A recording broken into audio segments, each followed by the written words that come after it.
ગઈકાલે જિલ્લામાં average 8 inch વરસાદ પડ્યો અને ફોર્ચ્યુનેટલી બપોર પછી લગભગ વરસાદ ઓછો હતો, એટલે શહેરી વિસ્તારોમાંથી બધે જે પાણી ભરાયા હતા એ પાણી ઓસરવા માંડ્યા હતા. આજે પણ સમગ્ર જિલ્લામાં એવરેજ 1 ઇંચથી હજુ સુધી વધારે વરસાદ પડેલો નથી, એટલે વધારે પાણી ભરાવાના કોઈ પ્રશ્નો છે નહીં હાલમાં.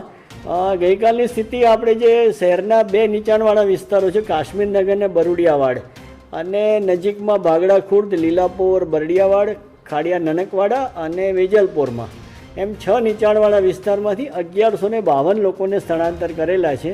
ધીમે ધીમે જેમ પરિસ્થિતિ નોર્મલ થતી જશે એમ આપણે એમને એમના ઘરે જવા દઈશું. હાલ આપણા સેફ સેન્ટરો ઉપર તેમને જમવાની અને ચા પાણી નાસ્તાની બધી જ સગવડ, મેડિકલ ટીમની સગવડ બધી જ આપણે એમને સુવિધાઓ આપી રહ્યા છીએ.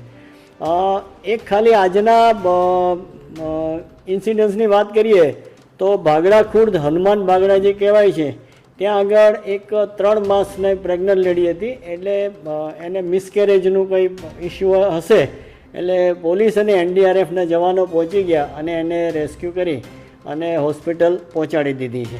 અત્યારની સ્થિતિએ પંચાયતના 120 રસ્તા બંધ છે અને R&B સ્ટેટના 8 રસ્તા મળીને 128 રસ્તા બંધ છે. વરસાદની પરિસ્થિતિ નોર્મલ થતી જશે એમ રસ્તા રિપેરિંગ કરી અને ખોલવામાં આવશે.